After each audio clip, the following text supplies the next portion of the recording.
Había un niño en Guadalajara, México, que en lugar de jugar en la calle, pasaba las tardes construyendo monstruos con plastilina.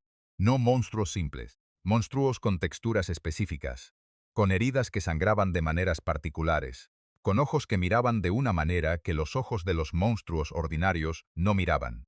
Monstruos que tenían historia, que tenían dolor, que tenían la cualidad específica de las cosas que asustan no porque sean malvadas, sino porque son incomprendidas. Su abuela católica le decía que esas cosas eran obra del diablo.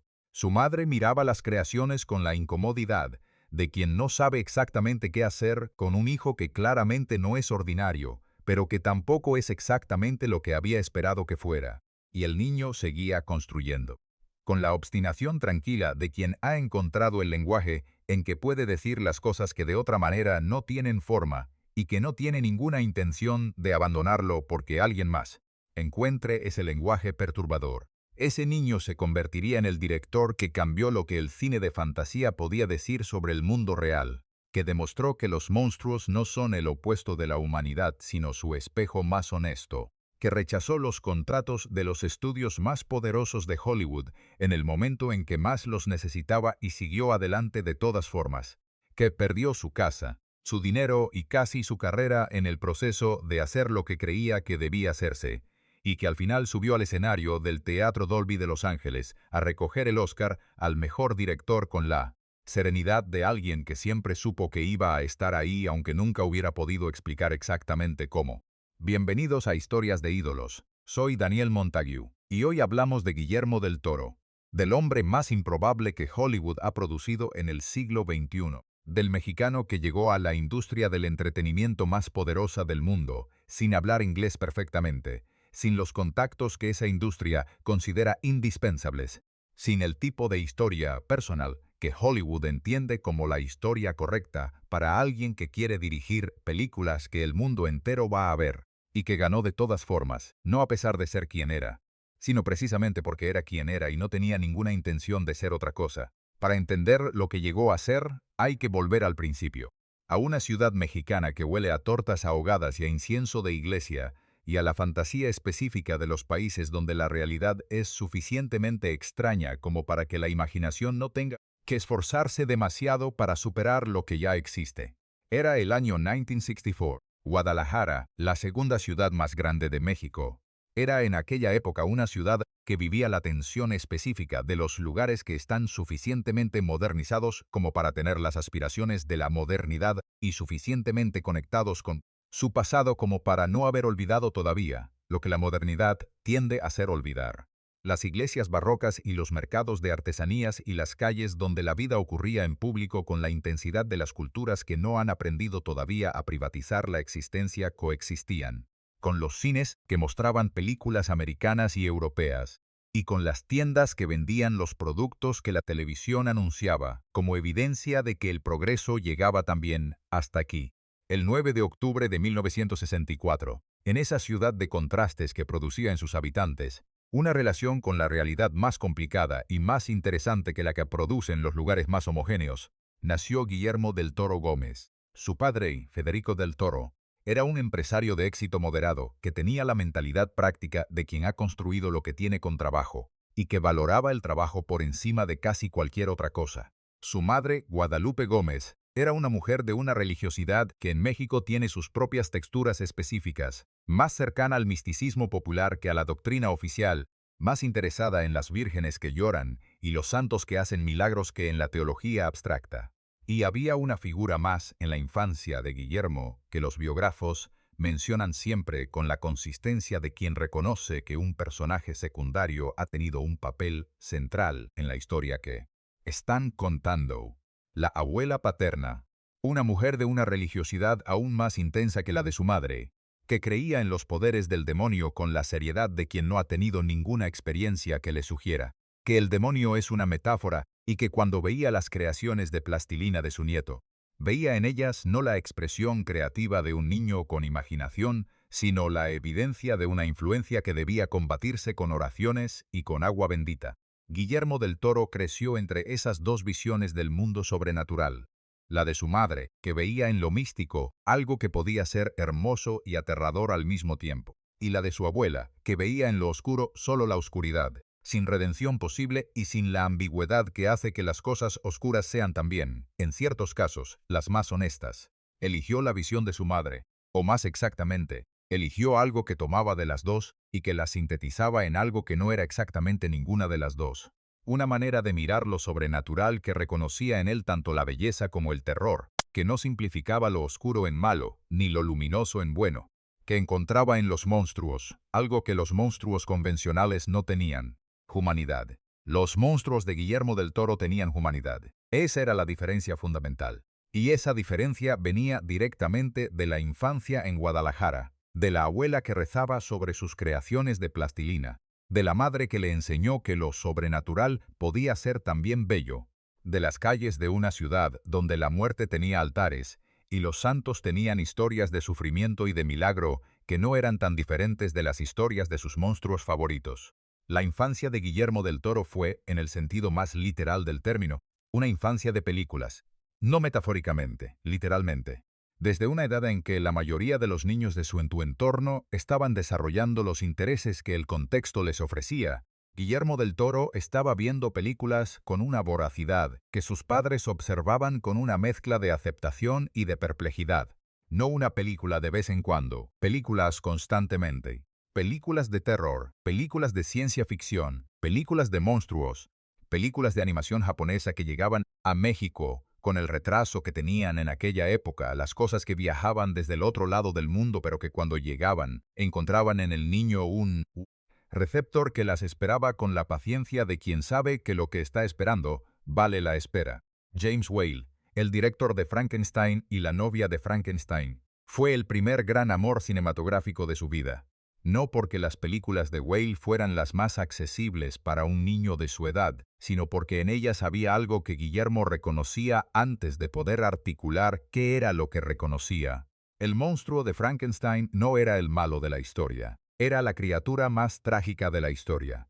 Era el ser que había sido creado sin pedir ser creado, que había llegado al mundo sin las herramientas para entenderlo, y que sufría de la manera en que sufren los seres que no encajan en ninguna categoría disponible, y que el mundo, por tanto, rechaza con la violencia específica del miedo a lo que no puede clasificarse. Era una descripción que el niño Guillermo reconocía no porque hubiera sido rechazado exactamente, sino porque había algo en esa condición de no encajar que le resultaba familiar de maneras que no podía articular, pero que sentía con la precisión de las cosas que se sienten antes de poder pensarlas. Era el niño gordo de la clase. Era el niño que en lugar de jugar al fútbol construía monstruos de plastilina.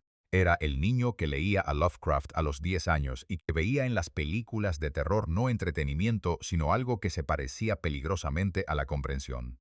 Los monstruos entendían lo que era no encajar. Los monstruos sabían lo que era ser rechazado por algo que no podían controlar. Los monstruos, en las películas que Guillermo del Toro amaba, eran siempre más interesantes que los héroes porque los héroes tenían certezas y los monstruos tenían preguntas. Y las preguntas, para un niño de esa inteligencia específica, eran siempre más interesantes que las certezas. El momento que lo cambió todo llegó cuando tenía 8 años y su madre lo llevó a ver El Espinazo del Diablo. No la película que él mismo haría décadas después con ese título, sino una experiencia anterior que plantó en él la semilla de lo que esa película sería. Una historia de fantasmas en un contexto histórico que tenía la densidad específica del pasado que todavía duele. Era la primera vez que el cine le mostraba algo que había intuido, pero que nunca había visto formulado con esa claridad.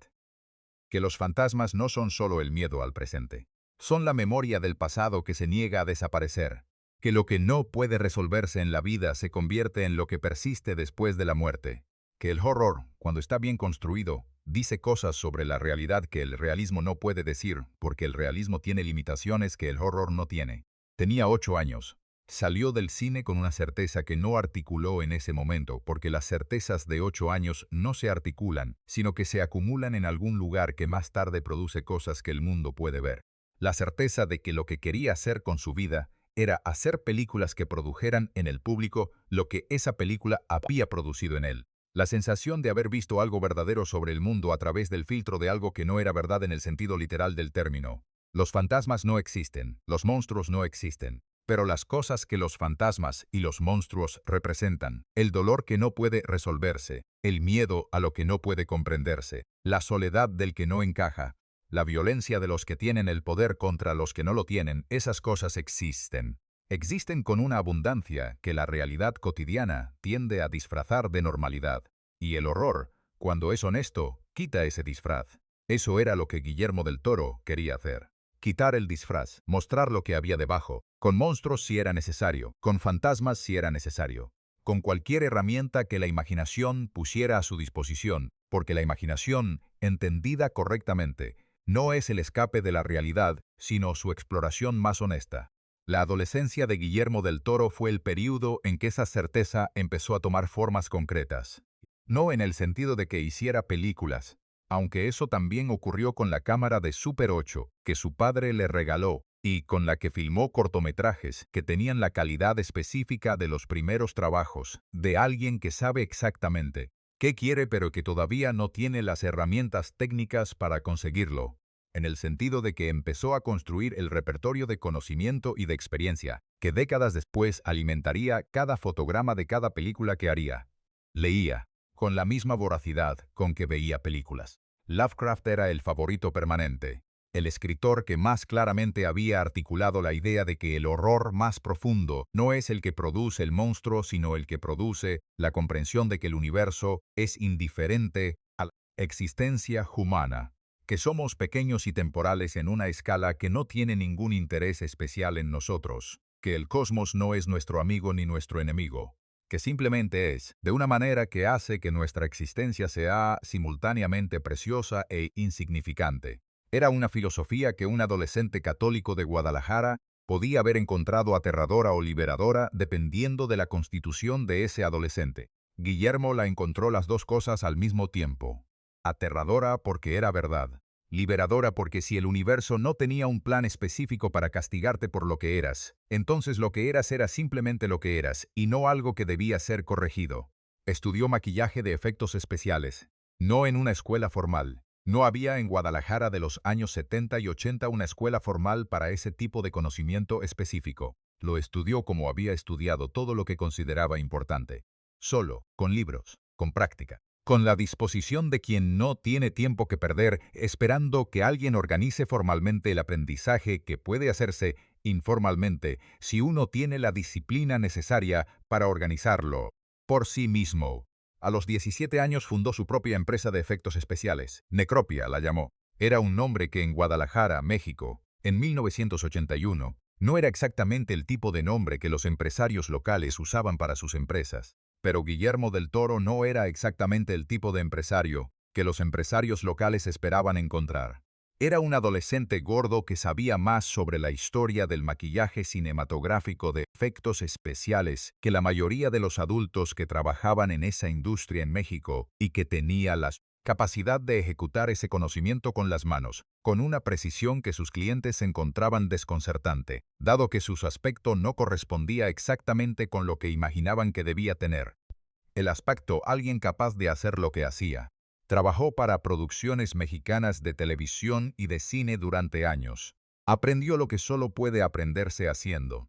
No la teoría del maquillaje de efectos especiales, que ya tenía más que de sobra, sino la práctica de trabajar dentro de las limitaciones de presupuesto y de tiempo que las producciones reales imponen y que ninguna cantidad de lectura puede prepararte para gestionar completamente. Aprendió que el talento sin la capacidad de trabajar bajo presión es un lujo que las producciones no pueden permitirse, que la creatividad real no es la que funciona en condiciones ideales, sino la que funciona en las condiciones que existen.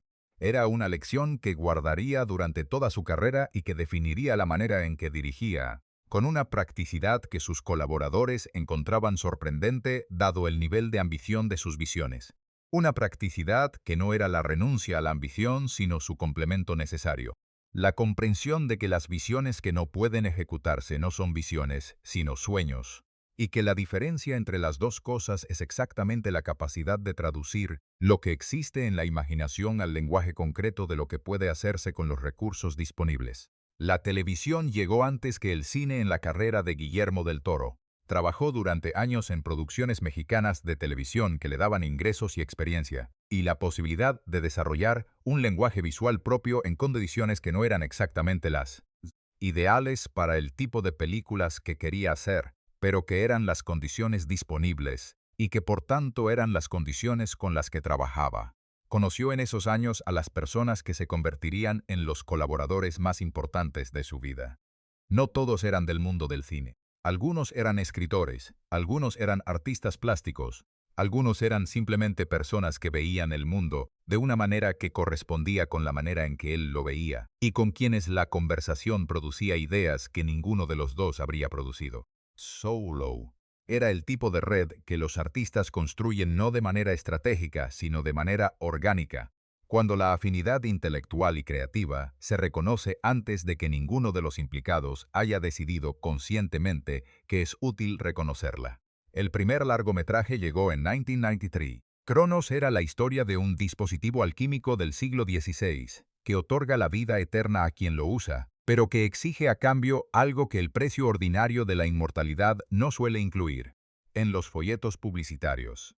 Era una película de vampiros en el sentido de que había sangre y había un ser que necesitaba sangre para sobrevivir, y había la transformación de alguien ordinario en algo que ya no era ordinario de maneras que el mundo que lo rodeaba no podía aceptar completamente. Pero era también, y esto era lo que la distinguía, de cualquier película de vampiros que se hubiera hecho antes, una historia de amor.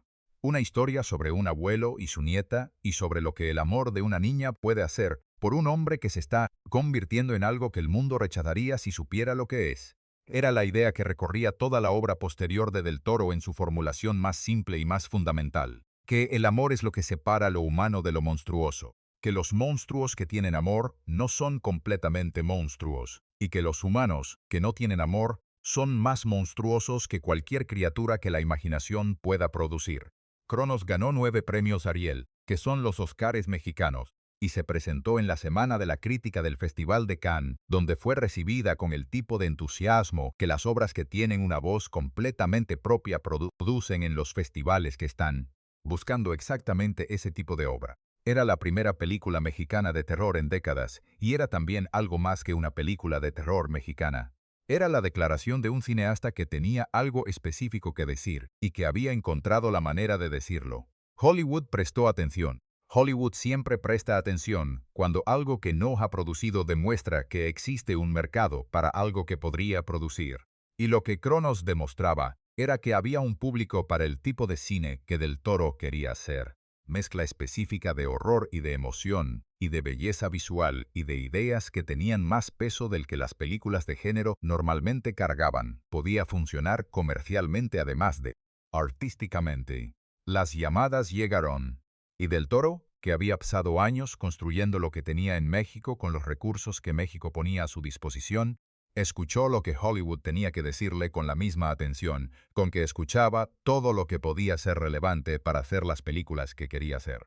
Mimic fue la primera película americana de Guillermo del Toro. Llegó en 1997, producida por Dimension Films, y fue también la primera gran lección sobre lo que Hollywood da y lo que Hollywood quita, y sobre la diferencia entre las dos cosas que solo puede entenderse después de haber experimentado ambas con la claridad que da la experiencia directa. La película era la historia de una especie de insecto que había sido modificado genéticamente para eliminar una plaga, y que con el tiempo había evolucionado hasta convertirse en algo que los creadores no habían anticipado, y que los humanos que ahora convivían con él en las profundidades del metro de Nueva York no estaban equipados para gestionar. Era material de género en el sentido de que tenía todos los elementos que el género requiere. Criatura amenazante, protagonistas en peligro, resolución que implicaba la eliminación de la amenaza. Pero Del Toro tenía una visión para esa película que iba más allá de los elementos del género.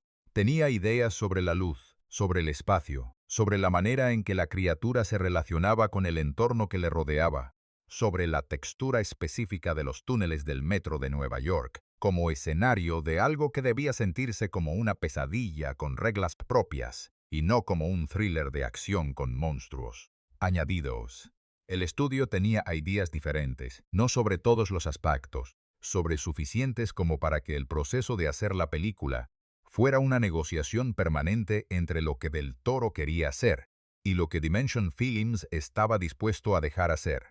Una negociación que Del Toro perdió más veces de las que ganó porque era la primera película americana de un director mexicano, que Hollywood conocía por Cronos, pero que todavía no tenía la posición suficiente para imponer las condiciones que habrían hecho posible la película que tenía en la cabeza. Cuando Mimic se estrenó en 1997, lo que llegó a las salas no era exactamente la película que Del Toro había filmado. Era una versión de esa película que correspondía con las decisiones del estudio más que con las suyas. No en todos los aspectos, pero en lo suficientes como para que Del Toro pudiera ver en la pantalla la distancia entre lo que había querido hacer y lo que el sistema había producido con el material que él había proporcionado. Fue una experiencia que lo marcó de una manera que sus entrevistas posteriores documentan con la honestidad de quien no tiene interés en revisionar el pasado para que parezca mejor de lo que fue. Dijo que Mimic fue la experiencia más dolorosa de su carrera hasta ese momento. No porque la película fuera mala, sino porque no era la película que había querido hacer. Y la diferencia entre la película que uno quiere hacer y la película que el sistema produce con los mismos materiales es una diferencia que solo el director que tenía la visión original puede medir. Completamente. Aprendió algo que no podía haber aprendido de ninguna otra manera que no fuera haciéndolo. Que Hollywood podía darle los recursos que México no tenía para hacer las películas que quería hacer, pero que esos recursos venían con condiciones que a veces hacían imposibles hacer exactamente las películas que quería hacer. Y que la pregunta que tendría que responder en cada proyecto siguiente era cómo navegar esa contradicción sin perder lo esencial de lo que hacía que sus películas fueran suyas. Era la pregunta más difícil que un director puede hacerse. Y no tenía una respuesta simple, porque la respuesta dependía de cada proyecto específico y de las condiciones específicas en que ese proyecto existía, y de los compromisos específicos que en ese proyecto podían hacerse sin que lo esencial se perdiera. Regresó a España. No a México, que era de donde venía, sino a España, que era el país donde la lengua era la misma, y donde había algo en la manera en que la historia y el presente coexistían que correspondía con algo en su imaginación que México también tenía, pero que España expresaba de maneras específicas que él necesitaba para la película que tenía en mente. El Espinazo del Diablo llegó en 2001. Fue la primera de las dos películas que Del Toro considera el centro de su obra. La primera de las dos películas en que encontró la manera de hacer exactamente lo que quería hacer sin las interferencias que Mimic había tenido. No porque el sistema no existiera, sino porque las condiciones específicas de esa producción, con Pedro Almodóvar como productor ejecutivo, y con el acuerdo de no interferencia que Del Toro había negociado con la claridad de quien ha aprendido de una experiencia anterior, exactamente qué condiciones necesita para hacer su trabajo, le permitieron hacer la película que tenía en la cabeza. Era la historia de un orfanato en la España de la Guerra Civil. Era la historia de un fantasma. Era la historia de lo que ocurre cuando los adultos usan a los niños para sus guerras y de lo que los niños hacen con el daño que eso produce. Era la historia de la memoria histórica española, de las cosas que no pudieron resolverse y que por tanto persisten como fantasmas en el presente. Era todo eso al mismo tiempo, con la naturalidad de quien no tiene que esforzarse para que las capas de significado coexistan porque han sido construidas desde el principio para existir simultáneamente. El fantasma del orfanato era la figura más honesta de la película, no el malo, no el amenazante, el testigo, el ser que había muerto antes de que las cosas pudieran resolverse y que seguía estando ahí no para aterrorizar sino para recordar, para insistir en que lo que había ocurrido y que mirar hacia otro lado no era lo mismo que no hubiera ocurrido. Era exactamente lo que Del Toro había querido decir desde que tenía 8 años y salió del cine con la certeza de que los fantasmas dicen cosas que la realidad ordinaria no puede decir. Y por primera vez en una producción a esa escala, lo había dicho exactamente como quería decirlo. La crítica recibió el Espinazo del Diablo, con el reconocimiento que corresponde a las obras que hacen lo que prometen mejor de lo que el espectador esperaba que lo hicieran. Era una película de horror, que era también una película humanista. Era una película de fantasmas, que era también una película sobre la historia. Era una película de género, que no se comportaba como una película de género, porque Del Toro no hacía películas de género en el sentido de que el género fuera el objetivo. El género era el vehículo. El objetivo era lo que el vehículo transportaba. Hellboy llegó en 2004 y fue la primera demostración a escala de mercado americano de lo que Guillermo del Toro podía hacer cuando encontraba el material correcto dentro del sistema de Hollywood. El personaje de Mike Mignola era exactamente el tipo de monstruo que del Toro había amado toda su vida. Un demonio que había sido rescatado de las fuerzas del mal cuando era niño y que había crecido trabajando para la agencia del gobierno americano que se encargaba de gestionar las amenazas paranormales. Un ser que era monstruoso en apariencia y completamente humano en lo que importaba, que comía cerezas enlatadas, tenía gatos y estaba enamorado de una mujer que podía controlar el fuego y que quería ser normal de una manera que su aspecto hacía permanentemente imposible. Era la condición del inadaptado, era la historia del que no encaja, era exactamente la historia que del Toro había estado contando desde Cronos de maneras diferentes y que en Hellboy encontraba un vehículo que el mercado americano podía reconocer porque venía en él. Formato del cómic de superhéroes que ese mercado consumía con la regularidad de los productos que se han convertido en parte del paisaje cultural. Pero del Toro hizo algo con ese formato que los productores de superhéroes raramente hacían en ese periodo. Lo tomó en serio, no en el sentido de que fuera solemne, todo lo contrario. Hellboy era divertida de la manera en que son divertidas las cosas que se hacen con la confianza de quien sabe exactamente lo que está haciendo. Pero debajo de la diversión había algo que el cine de superhéroes convencional de esa época raramente tenía. Había afecto real por los personajes.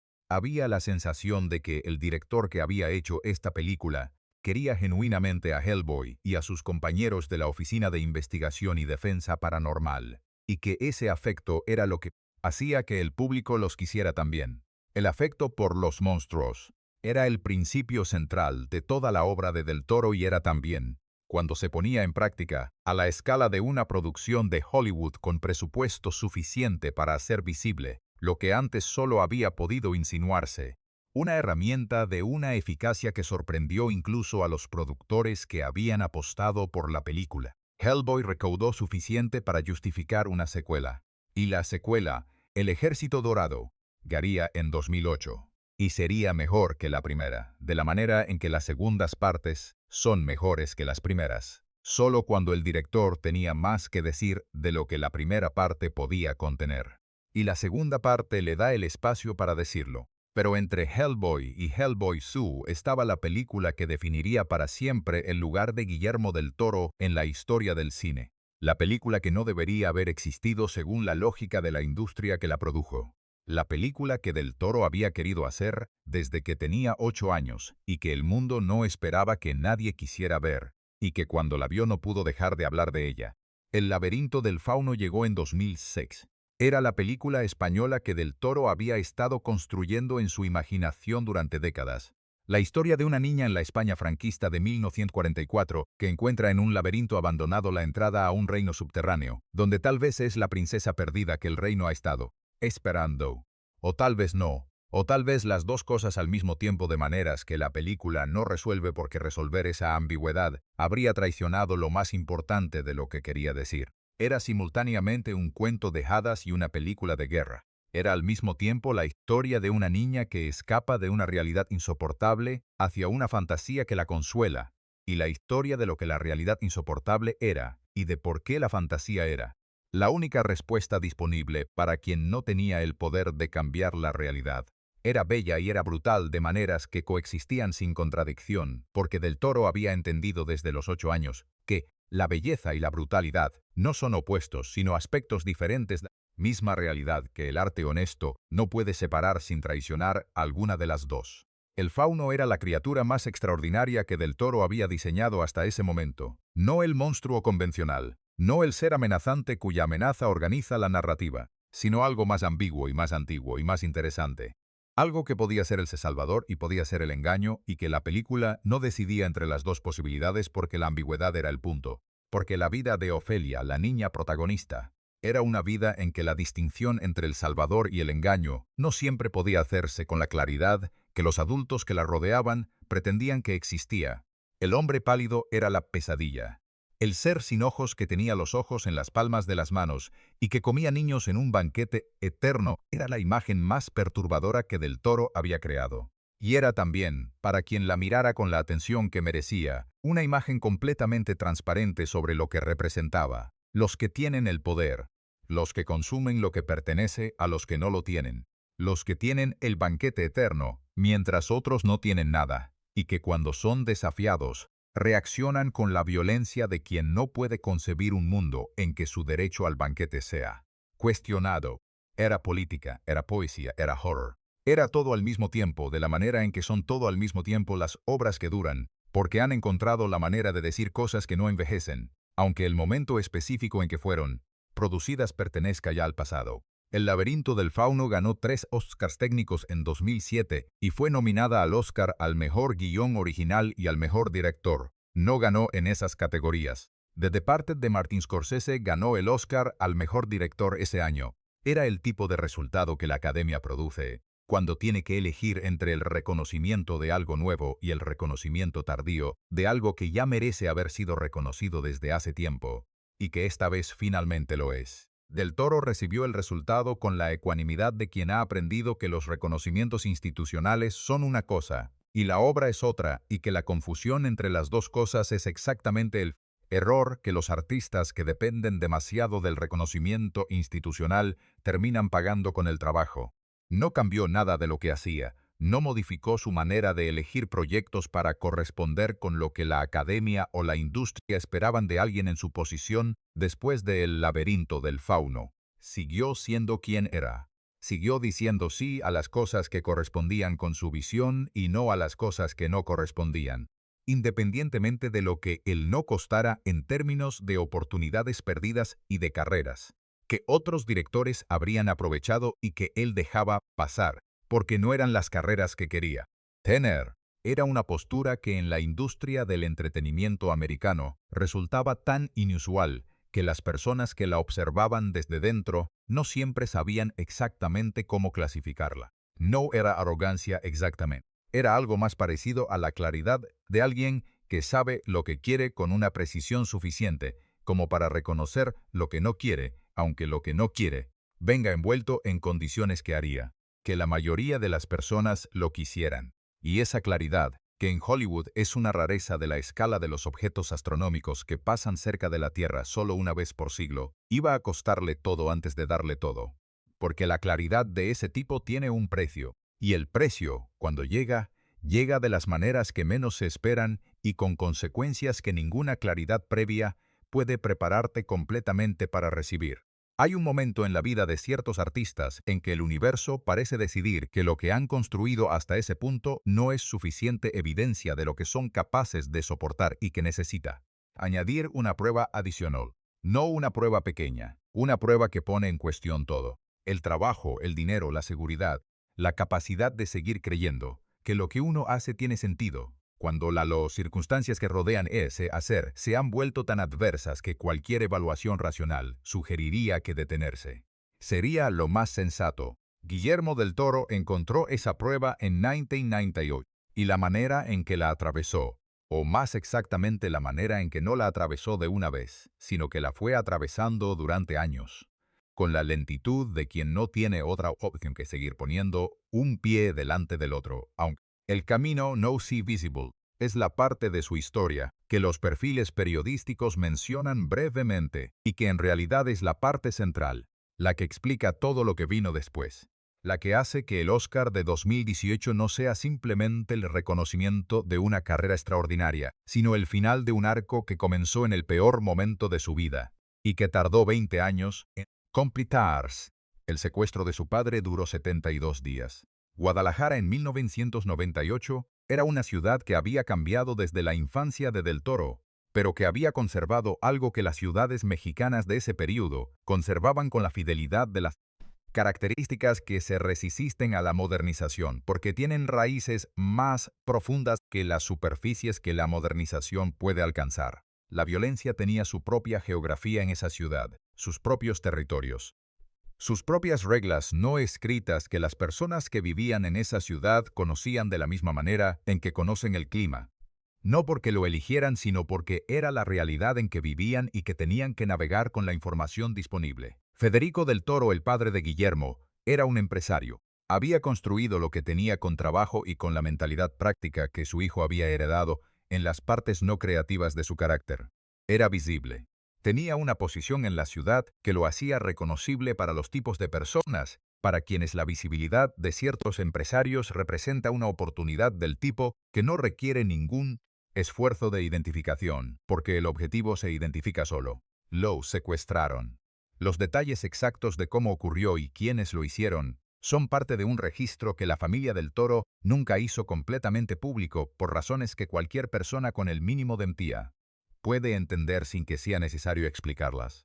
Lo que sí es parte del registro público es lo que siguió: los 72 días, las negociaciones, el dinero que había que conseguir para pagar el rescate que se pedía, y la posición de Guillermo del Toro, que en ese momento estaba en Los Ángeles con la carrera que Cronos había iniciado y que Mimic había complicado, recibiendo la noticia de que su padre había desaparecido de la manera en que desaparecen las personas en México cuando alguien decide que su desaparición tiene un valor económico. Del Toro pagó el rescate. La cantidad exacta nunca fue confirmada públicamente, pero las estimaciones que circularon en la prensa mexicana de la época hablaban de cifras que representaban la mayor parte de lo que había acumulado en los años de trabajo en México y en Hollywood.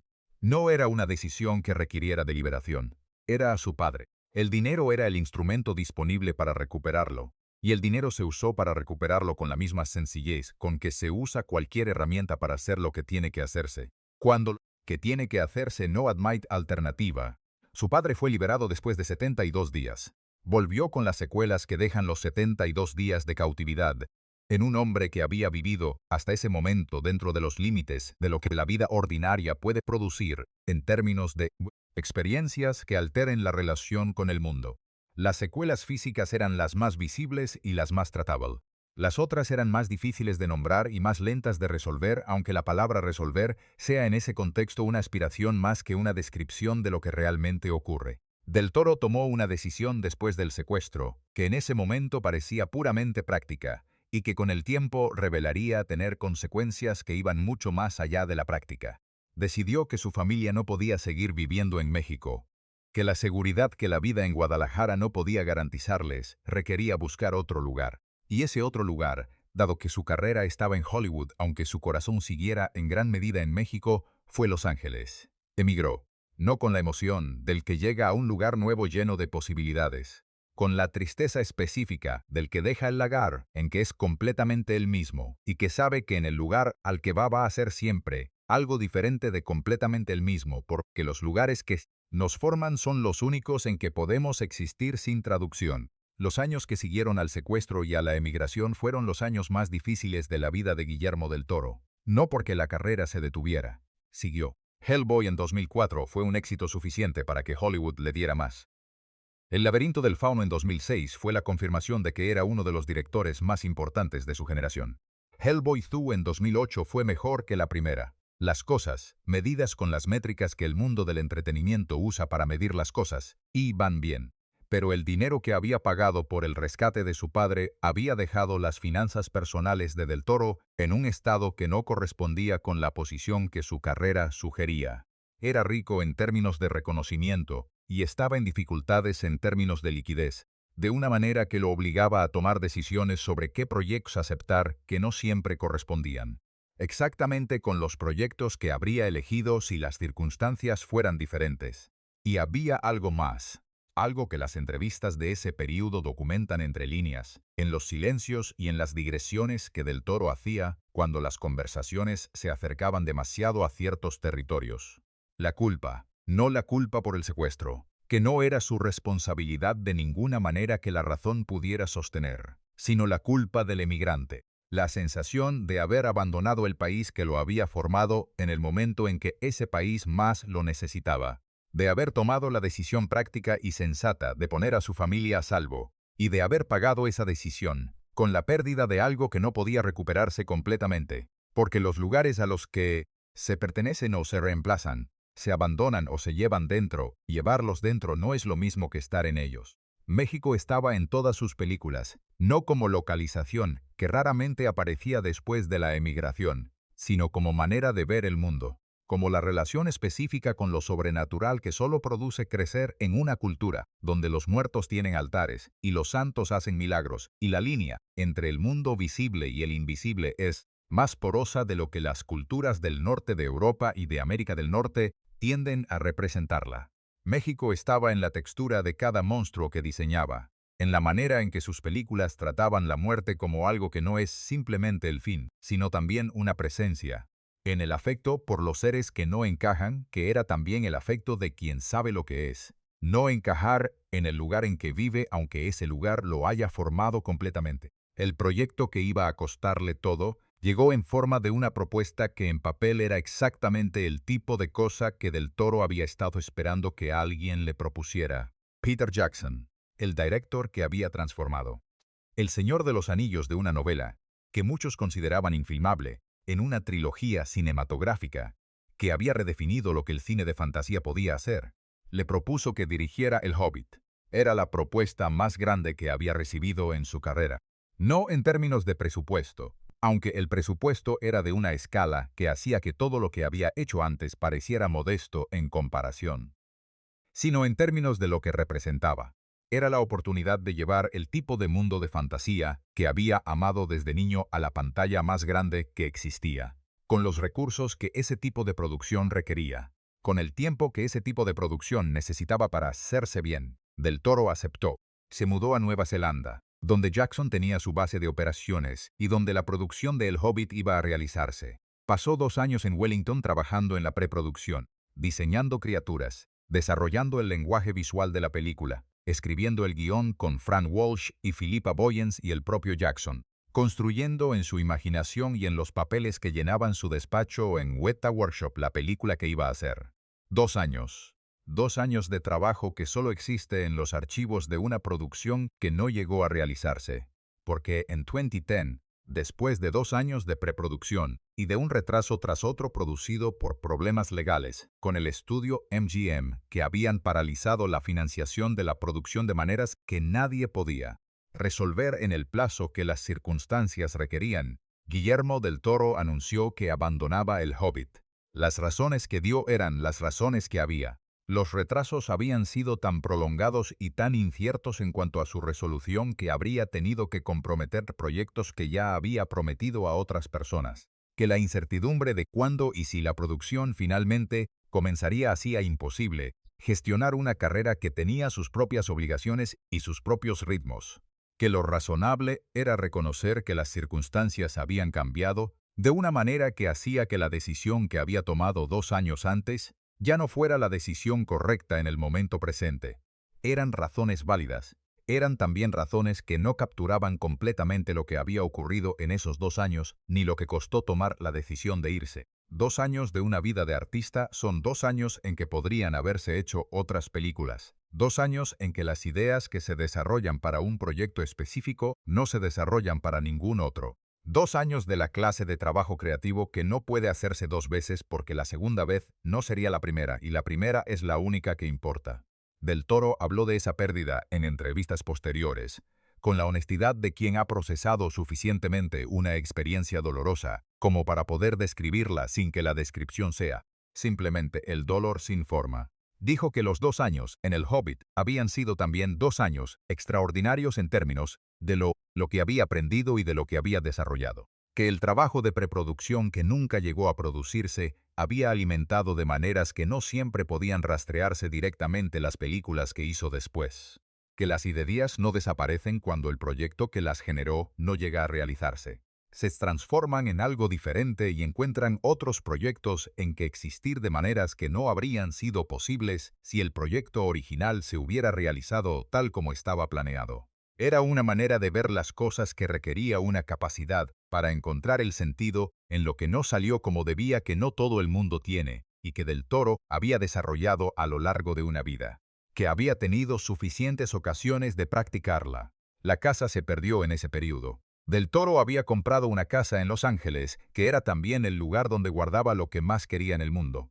No en el sentido sentimental del término, sino en el sentido más literal. La casa que los periodistas que la visitaron describieron con la fascinación mezclada de respeto que produce encontrarse con algo que no tiene equivalente en ninguna categoría disponible.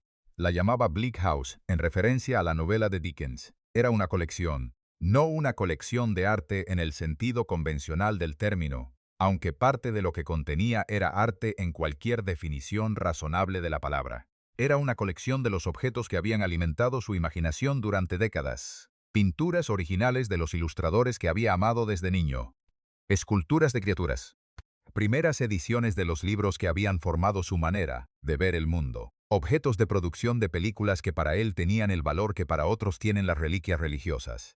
Toda la iconografía de una vida intelectual y creativa acumulada en un espacio físico que era simultáneamente una biblioteca, un museo personal, un estudio de trabajo y un santuario de todo lo que le había hecho ser quien era. Cuando las dificultades financieras producidas por la combinación del rescate de su padre y de los 2 años perdidos en el Hobbit y de los proyectos que no se habían realizado durante ese período, alcanzaron un nivel que ya no podía gestionarse con los recursos disponibles. La casa tuvo que venderse. Perder Bleak House no era perder una propiedad inmobiliaria, era perder el lugar físico donde todo lo que le había construido como artista existía de manera concentrada y visible. Era el tipo de pérdida que no tiene nombre exacto porque no es la pérdida de una cosa, sino la pérdida de un mundo. El mundo que había construido objeto por objeto, libro por libro, pintura por pintura, durante décadas con la paciencia de un coleccionista que no colecciona para exhibir, sino para habitar. Del Toro habló de esa pérdida también, no con dramatismo, con la sencillez que tienen las verdades que ya han sido procesadas lo suficiente como para poder decirse sin que la emoción que contienen destruya las palabras que las expresan. Dijo que perder Bleak House le había enseñado que los objetos no son las ideas que representan, que las ideas sobreviven a los objetos que las contienen, que lo que Bleak House era para él no estaba en los muros y en las estanterías, sino en lo que esos objetos habían hecho a su manera de pensar, y que esa transformación era permanente independientemente de si los objetos seguían estando físicamente disponibles. Era verdad, y era también el tipo de verdad que solo puede sostenerse completamente desde la distancia que da el tiempo, que en el momento en que la cosa ocurre tiene la textura del dolor antes que la textura de la sabiduría. Los años entre el Hobbit y la forma del agua fueron los años de los proyectos que comenzaban y que no llegaban a realizarse, no por falta de ideas. Del Toro tenía más ideas de las que una carrera podía contener. Tenía cuadernos llenos de ellas con una densidad gráfica y verbal que los periodistas que habían tenido acceso a esos cuadernos describían como la evidencia física de una mente que nunca se detiene. Ideas para películas, para series, para proyectos de cualquier tipo que pudiera contener lo que quería decir. Diseños de criaturas, fragmentos de diálogo, referencias a libros y a pinturas y a músicas que debían alimentar la textura de algo que todavía no tenía forma definitiva, pero que ya tenía sus elementos fundamentales identificados. Pacific Rim llegó en 2013. Era la película más comercial que había hecho. Robots gigantes contra monstruos gigantes en una escala que solo es posible cuando el presupuesto disponible es suficientemente grande como para que lo que existe en la imaginación pueda existir. También en la pantalla sin que la distancia entre los dos sea demasiado visible. Era también, para quien quisiera mirarla con la atención que Del Toro merecía que sus películas recibieran, algo más que robots contra monstruos. Era una película sobre la cooperación, sobre la idea de que los problemas suficientemente grandes para amenazar la supervivencia de la especie solo pueden resolverse cuando las personas que tienen las razones más antiguas para no confiar, las unas en las otras deciden que esas razones no son suficientes comparadas con la razón más inmediata de sobrevivir. Era una película sobre lo que ocurre cuando el ego individual se vuelve irrelevante ante la escala de lo que hay que enfrentar. Era, en la formulación más simple posible, una película que creía en la humanidad, que pensaba que las personas podían elegir bien cuando la situación requería que eligieran bien. Era un mensaje que Del Toro creía genuinamente, no como postura política, sino como convicción que venía de la experiencia de haber hecho el tipo de trabajo que requiere colaboración para existir y de haber encontrado en esa colaboración algo que ningún trabajo solitario puede producir. Las mejores películas que había hecho habían sido posibles, porque las personas correctas habían estado en el lugar correcto, en el momento correcto, y habían elegido dar lo que tenían sin calcular, previamente si la reciprocidad estaba garantizada. Era también, aunque Del Toro no lo dijera en esos términos, una película que un inmigrante mexicano en Los Ángeles podía hacer sobre la necesidad de que las personas que vienen de lugares diferentes y que tienen historias diferentes encuentren la manera de trabajar juntas. Era política disfrazada de entretenimiento de la manera más honesta, que es la manera en que la política de las personas que creen en algo aparece en su arte sin que sea necesario anunciarlo. Crimson Peak llegó en 2015 y fue la película que más claramente demostró lo que Del Toro era cuando el sistema lo dejaba hacer exactamente lo que quería hacer. Era una historia de fantasmas ambientada en una mansión victoriana que se hundía lentamente en la arcilla roja que la rodeaba. Era visualmente la película más extraordinaria que había hecho hasta ese momento. Cada encuadre era una pintura. Cada decisión de color era una declaración. La mansión no era solo el escenario de la historia, era la historia. Era el cuerpo físico de los secretos que la habitaban, con sus grietas y sus paredes que sangraban arcilla y sus pasillos, donde el viento movía las polillas secas con la precisión coreográfica de algo que no podía ser accidental. Fue un fracaso comercial. No un fracaso total, pero sí un fracaso en los términos en que el mercado americano mide el éxito de las películas que cuestan lo que Crimson Peak costó. El público que había ido esperando la película de terror que el marketing prometía encontró algo diferente. No porque la película no tuviera momentos aterradores, los tenía, sino porque los fantasmas de Crimson Peak no eran los terroríficos. Los fantasmas eran las víctimas. Lo verdaderamente aterrador en Crimson Peak eran los humanos, los que planeaban, los que conspiraban, los que usaban el amor ajeno como herramienta para el beneficio propio con la eficiencia fría de quien ha decidido que los otros son medio y no fines. Era exactamente lo que Del Toro había estado diciendo desde Cronos, que los monstruos tienen más humanidad que ciertos humanos, que el horror real no viene de las criaturas de la oscuridad sino de las personas que eligen la oscuridad cuando tenían disponible la luz, que el miedo más profundo no es el miedo a lo sobrenatural, sino el miedo a lo que los seres humanos son capaces de hacerse entre sí cuando el amor no está presente para impedírselo. El público no lo entendió de esa manera. O lo entendió, pero quería algo diferente de lo que la película daba. El resultado fue que Crimson Peak terminó siendo la película que Del Toro más amaba de las suyas en ese periodo y la que el mercado había recibido con mayor frialdad. Era la contradicción que los artistas que trabajan dentro de las industrias del entretenimiento encuentran con una regularidad que debería haberla convertido en algo que ya no sorprende, pero que sorprende de todas formas cada vez que ocurre porque cada vez ocurre con algo específico que importaba específicamente. La forma del agua comenzó como una imagen, no como un guión, no como un concepto, como una imagen que Del Toro había tenido desde hacía años y que no había encontrado todavía la forma que la hiciera viable como copelícula. La imagen era esta: una mujer sola en un apartamento lleno de agua, una criatura en el agua con ella, y, entre los dos, algo que no era el miedo y no era la amenaza, sino algo completamente diferente. Algo que el cine raramente mostraba entre un humano y un monstruo porque el cine raramente consideraba esa posibilidad como algo que merecía ser mostrado. El amor, entre una mujer y una criatura, sin ironía, sin distancia, sin el guiño al espectador que dice, no te preocupes, sabemos que esto es absurdo, no te pedimos que lo tomes completamente en serio, con la seriedad total de quien cree que lo que está contando es verdadero, aunque lo que está contando sea fantástico, porque la fantasía y la verdad no son categorías mutuamente excluyentes, sino maneras diferentes de aproximarse a las mismas cosas que importan. La historia que construyó alrededor de esa imagen era también, de maneras que se volvían más claras cuanto más se pensaba en ellas, una historia sobre la América de los años 60 y sobre lo que esa América contenía debajo de la superficie de prosperidad y de optimismo que el período proyectaba hacia el mundo. Una mujer que no puede hablar, un hombre negro en un entorno que no lo trata como igual, una pareja de homosexuales en una época en que la homosexualidad no era visible sin consecuencias, una criatura que ha sido capturada y que es tratada como un objeto de investigación por las mismas personas que la temen. Todos ellos los inadaptados, todos ellos los que no encajan en la categoría que el poder dominante ha definido como normal y aceptable.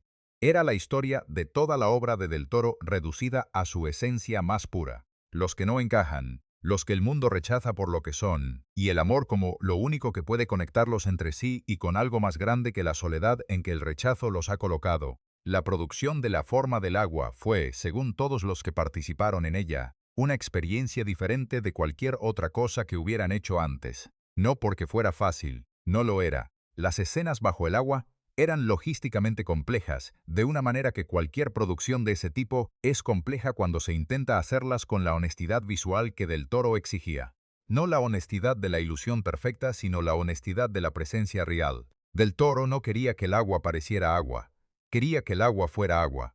Que lo que la actriz Sally Hawkins experimentara en esas escenas fuera lo que cualquier ser humano experimenta cuando está completamente rodeado de agua, y que esa experiencia real produjera algo en su actuación que ninguna cantidad de efectos en postproducción podría replicar.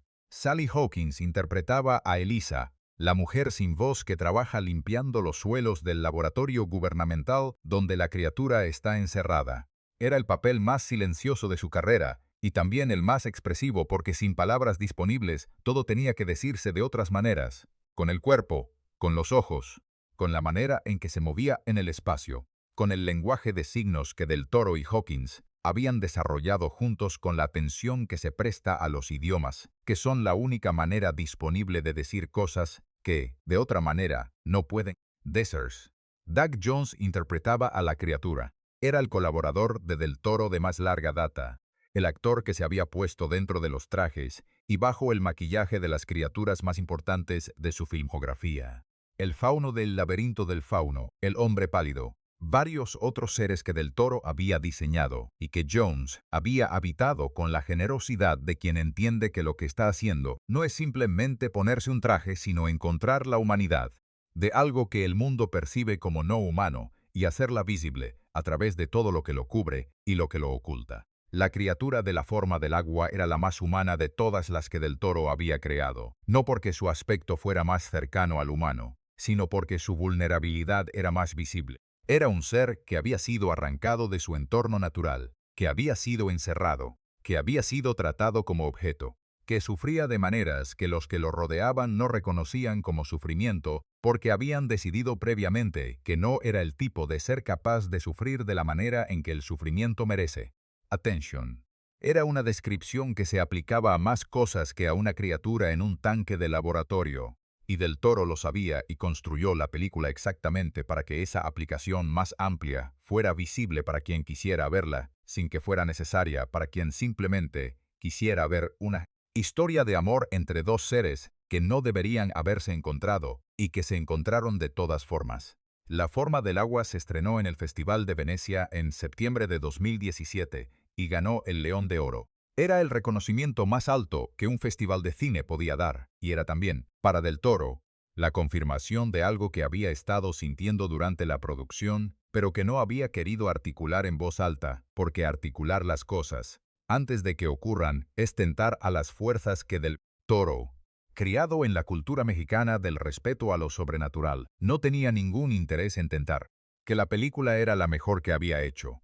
No en términos técnicos, ni en términos de presupuesto, ni en términos de ninguna de las métricas que la industria usa para comparar películas entre sí, sino en el sentido más fundamental. Era la película que más completamente correspondía con lo que quería decir y con la manera en que quería decirlo. Era la película en que la distancia entre la visión y el resultado era más pequeña que en cualquier otra cosa que había hecho, en que lo que existía en la pantalla era lo más cercano posible a lo que había existido primero en su imaginación. Era también la película más personal que había hecho, aunque la historia no fuera autobiográfica en ningún sentido convencional del término. Era personal porque era la destilación de todo lo que había sido su vida hasta ese punto.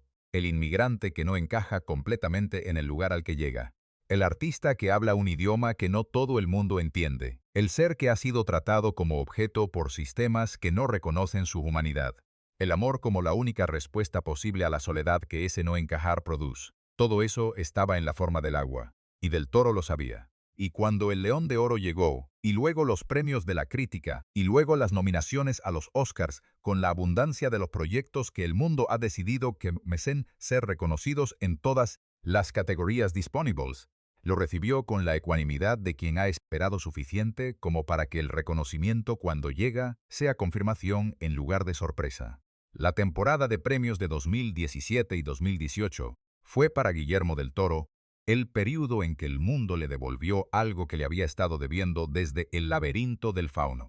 No en términos de justicia, porque la industria del entretenimiento no funciona según los principios de la justicia, sino según los principios del mercado y del consenso y de la acumulación de reconocimientos que en cierto punto alcanza la masa crítica que hace que el reconocimiento final sea inevitable. Había ganado prácticamente todos los premios importantes que precedían a los Oscars, los Globos de Oro, los premios de los sindicatos de directores y de guionistas, los premios de la crítica que en la historia reciente de los Oscars habían funcionado como predictores suficientemente fiables de lo que la Academia iba a hacer como para que cuando se acumulaban en la cantidad en que se acumulaban para la forma del agua, la pregunta ya no fuera si Del Toro iba a ganar el Oscar, sino cuántas categorías iba a ganar.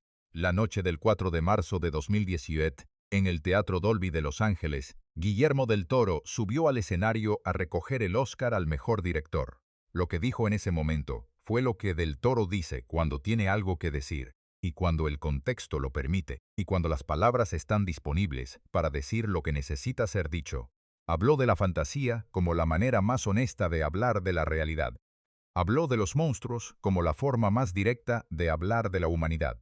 Habló de lo que significa ser un cineasta de un país, que no es el país en que se entregan los Oscars, y de lo que eso requiere en términos de mantener la propia voz, cuando el sistema que te rodea tiene sus propias ideas sobre lo que tu voz debería ser.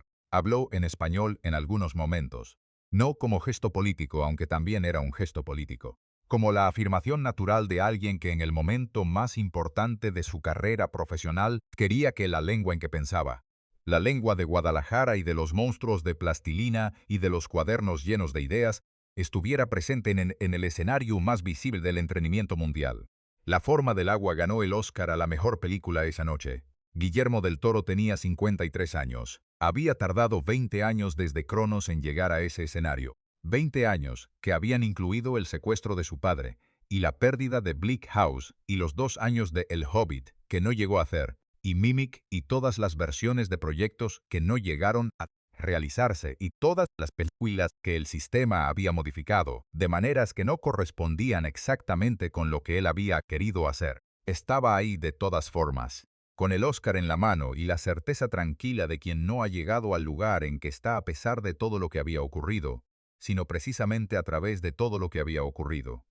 Porque las películas que había hecho en esos 20 años no habrían sido lo que fueron sin el peso de lo que costó hacerlas, sin el dolor del secuestro, sin la pérdida de Bleak House, sin los 2 años de El Hobbit que alimentaron películas que todavía no habían sido filmadas, sin Mimic y la lección sobre lo que se pierde cuando el sistema toma el control de algo que no le pertenece completamente. Todo eso estaba en la forma del agua. Todo eso estaba en la criatura en el tanque, en la mujer que no puede hablar. En el amor que cruza las fronteras que el mundo ha establecido para decir qué tipos de amor son posibles y cuáles no lo son. Hay una pregunta que le hacen a Guillermo del Toro en prácticamente cada entrevista que concede desde que ganó el Oscar. La pregunta varía en su formulación, pero siempre pregunta lo mismo.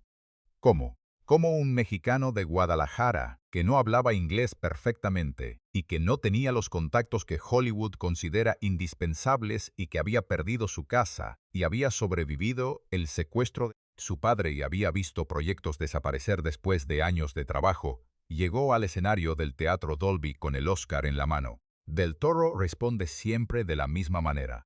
No con una historia de perseverancia heroica, ni con una narrativa de triunfo sobre la adversidad que el mercado editorial americano habría convertido en bestseller con facilidad. Responde con algo más sencillo y más difícil de vender como producto motivacional, pero más verdadero como descripción de lo que realmente ocurrió. Dice que nunca dejó de ser quien era. No como abstracción, como descripción literal de lo que había hecho durante 30 años de carrera, en una industria que tiene sus propias ideas muy definidas sobre lo que sus participantes deben ser y que ejerce una presión constante y casi imperceptible hacia la conformidad con esas ideas. Una presión que no siempre toma la forma del mandato directo, sino que funciona de maneras más sutiles. a través de los proyectos que se ofrecen y de los que no se ofrecen, a través de los presupuestos que se aprueban y de los que no se aprueban, a través de las conversaciones en que alguien muy amablemente sugiere que tal vez ciertas ideas funcionarían mejor si se ajustaran ligeramente a lo que el mercado ha demostrado que quiere. Del Toro escuchó todas esas conversaciones. Las escuchó con la atención de quien entiende que la información que contienen puede ser útil aunque las conclusiones que sugieren no sean las que uno va a adoptar. Y luego hizo lo que había decidido hacer antes de que empezaran. Porque había tomado esa decisión en Guadalajara cuando tenía 8 años y salió del cine con la certeza de que lo que quería hacer era mostrar la verdad a través de la fantasía. Y esa decisión no había caducado con los años, ni con las pérdidas, ni con las presiones del sistema. Lo que Del Toro hizo después del Oscar de 2018 fue exactamente lo que habría hecho si el Oscar no hubiera llegado. Siguió trabajando, siguió eligiendo proyectos según los mismos criterios que había usado siempre. La pregunta no era si la película iba a ganar premios ni si iba a recuperar su presupuesto en el primer fin de semana de estreno. La pregunta era si había algo en ese proyecto que correspondía con algo que quería decir y que no podía decirse de ninguna otra manera. La decisión de hacer Nightmare Alley en 2021 fue exactamente ese tipo de decisión. La novela de William Lindsay Gresham, publicada en 1946, era un objeto que Del Toro había amado durante décadas con la fidelidad de los amores que duran, porque lo que aman no disminuye con el tiempo, sino que se profundiza.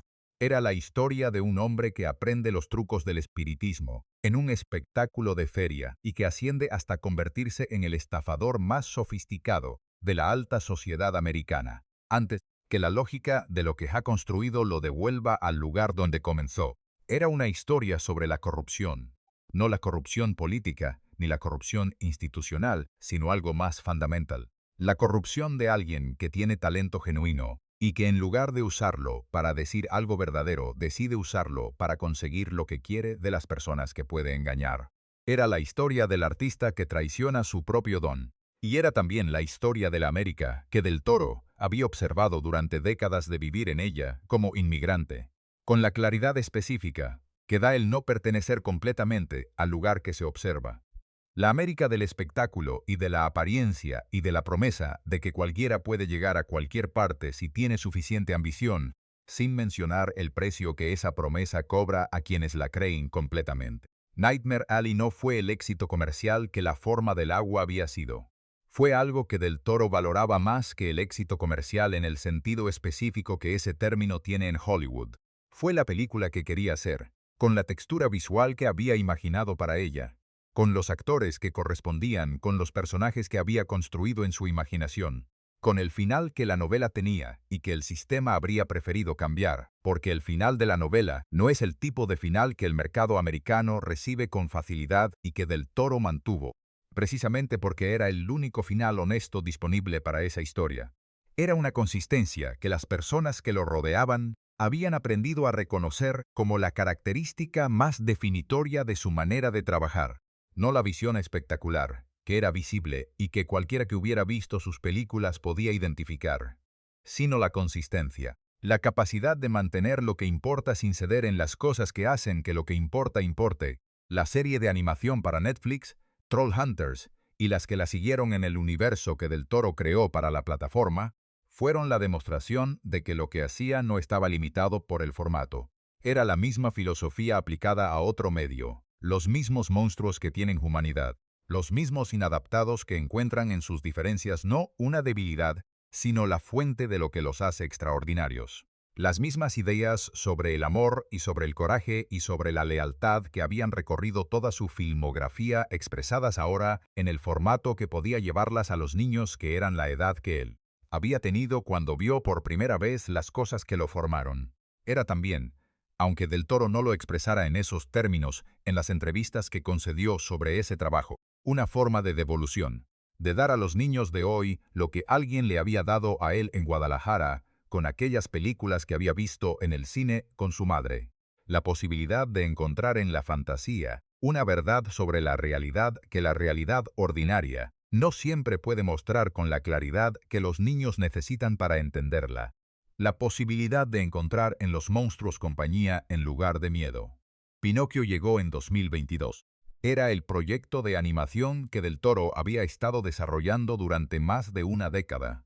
La versión de la historia de Carlo Collodi, que había querido hacer desde que leyó el original siendo niño, y que no se parecía en nada a la versión que la mayoría de las personas conocen, porque la versión que la mayoría de las personas conocen es la versión de Disney y Del Toro había leído el libro. El Pinocchio de Collodi no es el cuento optimista sobre los sueños que se hacen realidad que la cultura popular ha construido sobre sus fundamentos. Es una historia sobre la mortalidad, sobre lo que significa ser humano en el sentido más completo del término, que incluye la posibilidad de la muerte, que es también la condición que hace que la vida tenga el valor que tiene.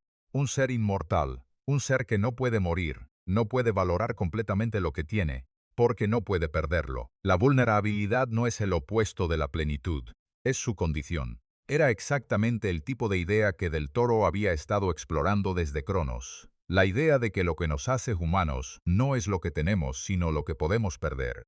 Que la mortalidad no es la tragedia de la existencia humana, sino su condición más fundamental. Que amar algo que puede perderse es la única forma de amor que existe, porque el amor que no puede perderse no es amor sino posesión.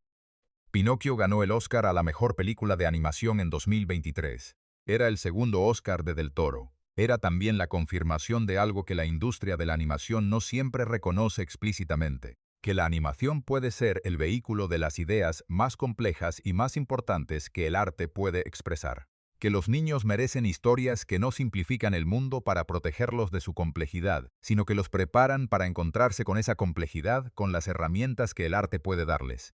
La colección de cuadernos de Guillermo del Toro es uno de los objetos más extraordinarios que existen en la historia contemporánea del cine. No porque sea única en su existencia, sino porque es única en lo que revela sobre la manera en que funciona la mente de un artista específico. Hay cuadernos que los artistas usan para anotar. Los cuadernos de Del Toro son otra cosa. Son el lugar donde el pensamiento existe en su forma más pura, antes de que la producción y el presupuesto y el sistema lo transformen en algo que puede realizarse en el mundo. Cada página está cubierta de una densidad de texto e imagen que no deja espacio vacío, porque para Del Toro el espacio vacío en un cuaderno es una oportunidad perdida. Hay diseños de criaturas al lado de citas de Borges. Hay fragmentos de diálogo al lado de esquemas de arquitectura que nunca van a construirse pero que necesitaban existir para que algo que sí se iba a construir pudiera tener la textura correcta. Hay referencias a pintores y a músicos y a poetas y a científicos y a filósofos conectados por líneas y por flechas que apuntan hacia síntesis que solo Del Toro puede seguir completamente porque son la síntesis de una mente específica trabajando de una manera específica sobre materiales que ha acumulado durante décadas. Los publicó, editados como libro, con la misma generosidad con que Del Toro comparte todo lo que ha aprendido con las personas que están aprendiendo. No para impresionar, para mostrar cómo se trabaja, para demostrar que las películas extraordinarias no nacen de inspiraciones repentinas, sino de la acumulación paciente de ideas durante años. Que el proceso importa tanto como el resultado, que lo que ocurre en los cuadernos antes de que empiece la producción es tan parte de la película como lo que ocurre en el set.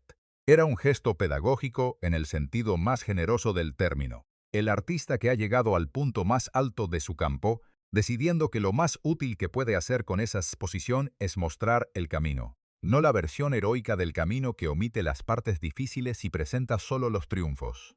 El camino completo, con las pérdidas y los fracasos, y los proyectos que no llegaron a realizarse, y las cosas que costaron más de lo que valía, lo que produjeron, y las decisiones que en el momento parecieron equivocadas, y que el tiempo demostró que no lo eran o que sí lo eran, y que de todas formas habían sido necesarias para llegar a donde se llegó. Guadalajara no lo dejó nunca, no porque Del Toro lo decidiera conscientemente, sino porque las ciudades que nos forman no piden permiso para quedarse.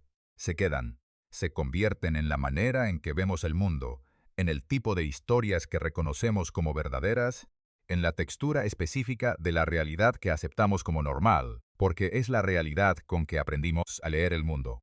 La Guadalajara de Del Toro era una ciudad donde los muertos tenían presencia, donde el Día de los Muertos no era un recordatorio melancólico de la mortalidad, sino una celebración, del hecho de que los muertos no desaparecen completamente, sino que continúan existiendo en la memoria de los que los querían y en los altares que esa memoria construye, donde lo sobrenatural no era el opuesto de lo cotidiano, sino su extensión natural, donde la línea entre lo que existe físicamente y lo que existe de otras maneras era más permeable de lo que las culturas del norte suelen representarla. Esa permeabilidad estaba en todas sus películas, en los fantasmas del espinazo del diablo que son la memoria de lo que no pudo resolverse, en el fauno de El laberinto del fauno, que puede ser real, o puede ser la imaginación de una niña que necesita que sea real y que en cualquiera de los dos casos es igualmente verdadero. En la criatura de la forma del agua que existe en el espacio, entre lo que los humanos han definido como humano y lo que han definido como no humano, y que en ese espacio intermedio es más completamente lo que debería ser que en cualquiera de las dos categorías que el mundo le ofrece como alternativas.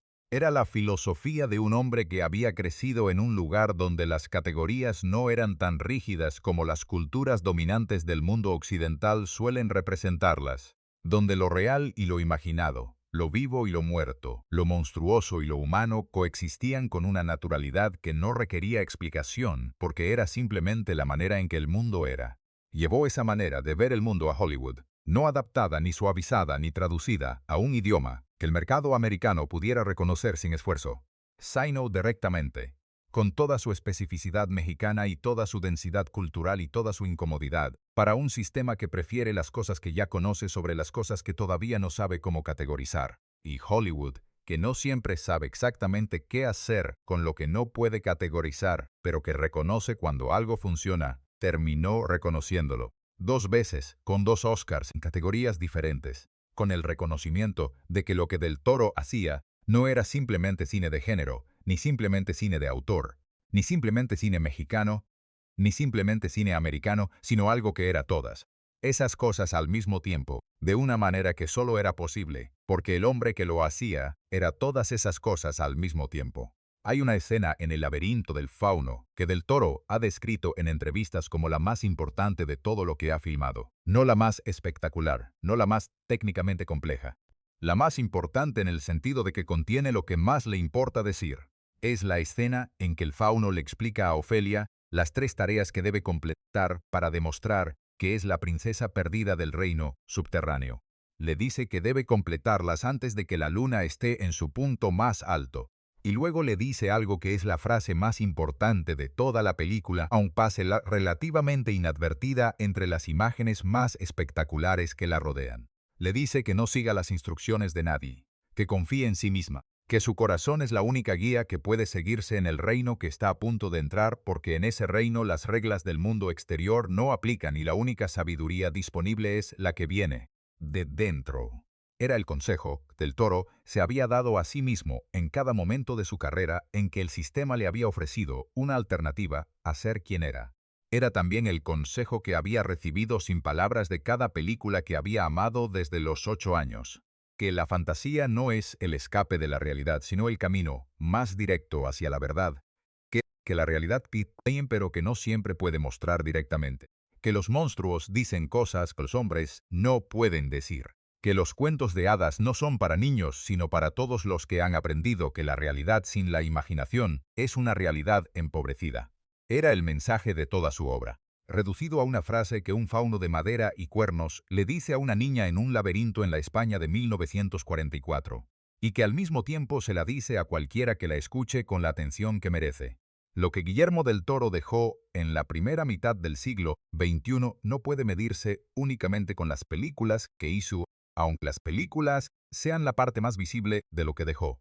Las películas son el resultado. Lo que dejó era también el proceso.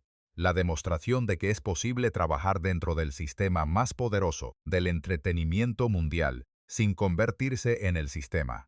Que es posible hacer películas que el mercado masivo pueda ver y que al mismo tiempo contengan ideas que el mercado masivo raramente recibe con esa honestidad y esa complejidad.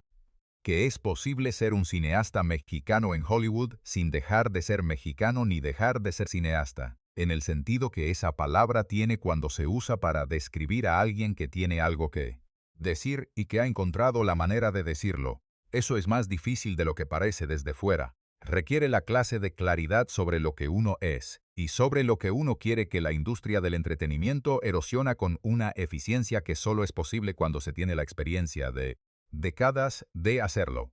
Requiere la capacidad de decir no a las cosas que no corresponden con esa claridad, aunque el no tenga consecuencias que el sí habría evitado. Requiere la disposición de pagar el precio de ser quien uno es en un entorno que frecuentemente ofrece mejores condiciones a quienes aceptan ser algo diferente de lo que son. Del Toro pagó ese precio, varias veces, de maneras que en el momento costaron más de lo que cualquier evaluación racional habría considerado razonable pagar. Y llegó al otro lado de ese precio con algo que no habría podido llegar a tener si no lo hubiera pagado. La obra. La obra completa, con todas sus imperfecciones y todos sus compromisos, y todas las versiones de proyectos que no llegaron a realizarse, pero que alimentaron los que sí llegaron. La obra de alguien que nunca dejó de ser quien era, aunque el mundo le ofreciera constantemente la posibilidad de ser algo más conveniente. El niño de Guadalajara, que construía monstruos de plastilina mientras su abuela rezaba sobre ellos, creció y se convirtió en el director que construyó monstruos que el mundo entero fue a ver al cine. Los monstruos cambiaron de material, de plastilina a látex, a animatrónica, a efectos digitales que harían que el niño de Guadalajara no reconociera exactamente las herramientas, aunque reconociera inmediatamente lo que estaban construyendo. Pero la idea que los animaba era exactamente la misma, que los monstruos tienen corazón, que lo que parece monstruoso puede ser lo más humano que hay en una habitación, que el miedo al otro, al diferente, al que no encaja en las categorías que el poder ha establecido como normales, produce más monstruosidad que cualquier criatura que la imaginación pueda diseñar, que el amor cruza las fronteras que el mundo construye, para decir qué tipos de amor son posibles, y que cuando las cruza hace algo que ningún discurso y ninguna ley, y ningún decreto puede hacer con la misma eficiencia. Hace visible lo que siempre ha sido verdadero, aunque nadie lo hubiera mirado directamente hasta ese momento. Esa era la idea. Había sido siempre la misma idea desde los 8 años en Guadalajara, y 2 Oscars y 30 años de carrera, y todas las pérdidas y todos los triunfos y todos los monstruos que había construido con todas las manos que habían ayudado a construirlos. No habían cambiado la idea, sino que la habían profundizado, la habían vuelto más rica y más compleja, y más capaz de contener todo lo que la vida había añadido al repertorio de lo que Del Toro sabía sobre el mundo. El fauno le dijo a Ofelia que confiara en su corazón, que su corazón era la única guía disponible en el reino que estaba a punto de entrar. Guillermo del Toro había seguido ese consejo durante 30 años antes de que el fauno lo dijera en su película. Lo había seguido cuando Mimic resultó ser la película del estudio y no la suya. Lo había seguido cuando el secuestro de su padre le costó todo el dinero que tenía. Lo había seguido cuando Bleak House se perdió. Lo había seguido cuando 2 años de El Hobbit no produjeron ninguna película. Lo había seguido cuando Crimson Peak fue incomprendida por el mercado que esperaba otra cosa. Y el corazón lo había llevado hasta el escenario del Teatro Dolby de Los Ángeles con el Oscar en la mano, hablando en español en el momento más importante de su carrera, siendo exactamente quien había sido siempre, el mexicano que le dijo no a Hollywood, y que ganó el Oscar de todas formas. Porque cuando uno nunca deja de ser quien es, el mundo eventualmente aprende a reconocer lo que siempre estuvo ahí, no en el tiempo que uno quisiera, no de la manera que uno habría elegido, pero de todas formas, inevitablemente, con la misma inevitabilidad con que la luna llega a su punto más alto aunque nadie la esté mirando. Del Toro la estaba mirando, siempre la había estado mirando, con los ojos del niño que construía monstruos de plastilina en Guadalajara y que sabía, antes de tener las palabras para saberlo, que los monstruos no son lo opuesto de la humanidad. Son su espejo más honesto. Si llegaste hasta aquí ya sabes que este canal no cuenta las historias de la manera en que las cuentan en otros sitios. Las cuenta completas, con las partes que duelen y con las partes que inspiran y con todo lo que hay en medio, que es donde ocurre la vida real de las personas reales que hay detrás de los nombres que el mundo convierte en símbolos. Si crees que este tipo de contenido merece llegar a más personas, suscríbete al canal. El botón está ahí. Un segundo. Y si hay alguien en tu vida que debería escuchar la historia de Guillermo del Toro, comparte este vídeo. Es la manera más directa de hacer que este trabajo llegue a donde debe llegar. Nos vemos en la próxima historia.